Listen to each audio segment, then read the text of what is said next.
बुआ और बबुआ का जब राज था तब माफिया राज था।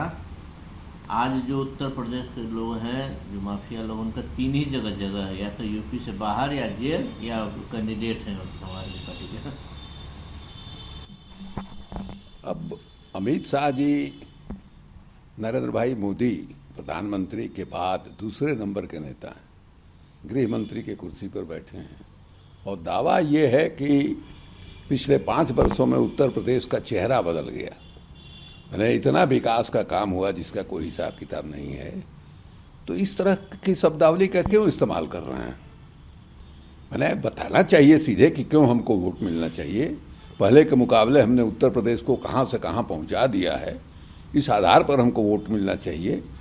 इस तरह की मैंने बोली के जरिए वोट हासिल करने का जो प्रयास है, हिंदू मुस्लिम तो जेल के बाहर, ये सब तो इससे यही लगता है कि अपने काम पर भरोसा नहीं है, या आपने ऐसा काम नहीं किया है जिसके बदौलत जो है आप वोट मांग सकिए। तो यही साबित करता है कि जो विकास का दावा, जिसका विज्ञापन बड़ा बड़ा आजकल छापा जा रहा है, वो दावा बिल्कुल झूठा है। इन लोगों ने कोई काम नहीं किया है और उत्तर प्रदेश की जनता इस बात को अच्छी तरह जानती है। लोग भूले नहीं हैं कोरोना के समय का जो दूसरा दौर आया, उस समय क्या हालत हुई थी। इसीलिए जहाँ जहाँ ये लोग जा रहे हैं वहाँ वहाँ जनता इन लोगों को भगा रही है। तो एक नर्वसनेस जो है उसी का ही परिचायक है। योगी आदित्यनाथ ही बोलते हैं कि 10 मार्च के बाद गर्मी ठंडा कर देंगे। अब देखिए, हम ठंडा कर देंगे, ये राजनीतिक शब्दावली नहीं है, ये तो लंठों की शब्दावली में आता है। हम ठंडा कर देंगे, उनका ये बिगाड़ देंगे, इस तरह की शब्दावली, इस तरह के भाषा का इस्तेमाल लंठ लोग किया करते हैं। और इनके भी छवि जो है लंबे अरसे तक पूर्वांचल में यही जो है बनी रही।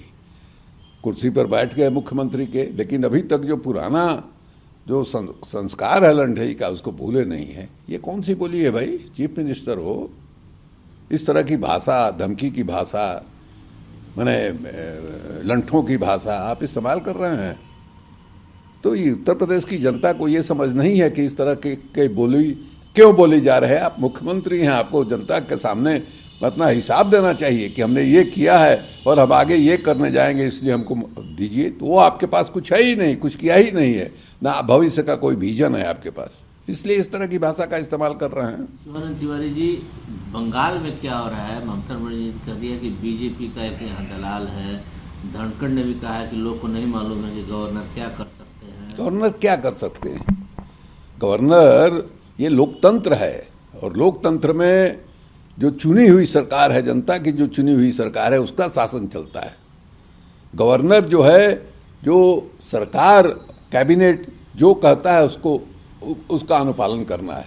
एक समानांतर सत्ता जो है वो गवर्नर हाउस नहीं हो सकता है। वो तो कलकत्ता की विधानसभा में ही सीमित है, वो वहीं जो है सारा अधिकार केंद्रित है। इस गवर्नर वहाँ एक समानांतर व्यवस्था चलाने की कोशिश कर रहे हैं। भारतीय जनता पार्टी जो बुरी तरह हारी है, तो उस हार के दर्द को मिटाने का काम ये कर रहे हैं कि नहीं साहब, हम जो है इनको तंग करेंगे, कदम कदम पर इनका राह रोकेंगे, कदम कदम पर इनको लंगी मारेंगे, ट्वीट करके इनको बेइज्जत करेंगे। तो वही काम कर रहे हैं गवर्नर, और लोकतंत्र का उपदेश दे रहे हैं। लोकतंत्र में आपकी हैसियत क्या है भाई? आप नॉमिनेटेड हैं और वहाँ की राज्य सरकार जो है जनता के जरिए चुनी हुई सरकार है। जैसे दिल्ली में नरेंद्र मोदी की सरकार चुनी हुई है जनता के जरिए, उसी तरह से बंगाल में ममता बनर्जी की सरकार है। उस सरकार के समानांतर आप अपनी सत्ता कायम करने का जो प्रयास कर रहे हैं, उसी का जवाब आपको मिल रहा है।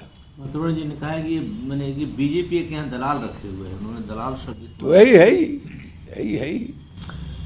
ये बात करते हैं शिवरंजन तिवारी जी जयंत चौधरी की। उन्होंने अमित शाह के ऑफर को ठुकरा दिया, बोला कि मुझे हेमा मालिनी नहीं बनना है आपका, मैं जहाँ हूँ ठीक हूँ। ऑफर देने का क्या मतलब? उन्होंने कह दिया था पहले ही कि मैं चवन्नी नहीं हूँ जो बार बार दल बदलूंगा, और चवन्नी शब्द जो है वहाँ चल गया है कि जो भारतीय जनता पार्टी को वोट देगा वो चवन्नी है।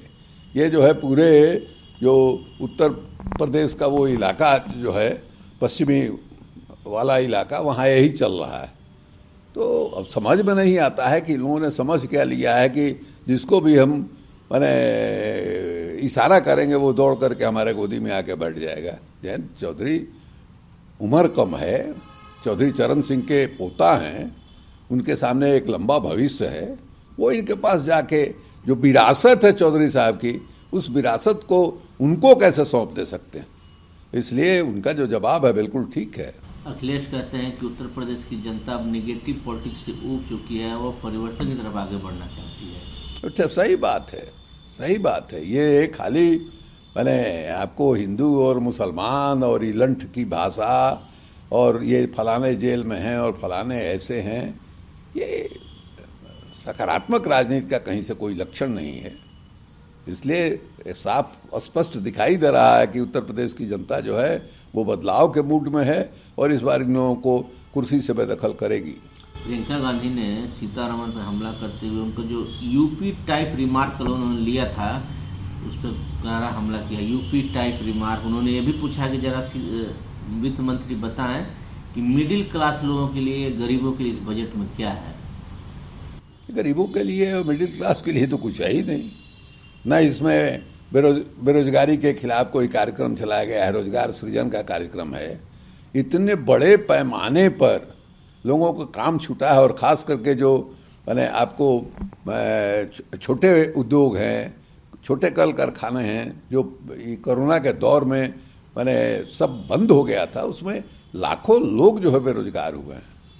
मैंने गरीबी के श्रेणी में जो लोग पहले मैंने गरीबी रेखा के ऊपर उठे भी थे, वो सब के सब गरीबी रेखा के अंदर चले आए। 80% 85% आबादी जो है वो गरीबी रेखा के नीचे चली आई है। लोगों के पास मैंने महंगाई ऐसी है कि उनके जेब में पैसा नहीं है कि जो जरूरी चीज़ है उसका भी वो खरीद करके मैंने पेट भर सकें, ऐसी स्थिति पैदा हो गई है। तो बड़ी बुरी हालत है देश की। इसके तरफ इस बजट में कहीं कोई ध्यान नहीं है। 2024 का जो चुनाव है उसमें Mamata Banerjee anti BJP front, उसको आगे लेके जा सकते हैं। अब आगे सब लोग बैठ करके बात करेंगे। बीजेपी के खिलाफ मैंने फ्रंट बनना चाहिए, वोटों का बिखराव नहीं होने दिया जाए।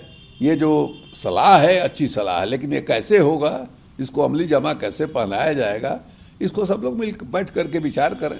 पंजाब में एक नई बात सामने आई है। सुनील जाखड़ ने कहा है कि अमरिंदर सिंह के जाने के बाद चन्नी को केवल 2 एमएलए का सपोर्ट। अब नहीं कह सकते हैं वहाँ 2 एमएलए का है कि 4 एमएलए का है। ये लोगों का अंदरूनी मामला है। रोज कुछ न कुछ तमाशा वहाँ हो रहा है। दिख को लेकर के लगता है कि ऐसा नहीं कि कांग्रेस के हाथ में पंजाब का जो शासन था वो निकल जाए हाथ से।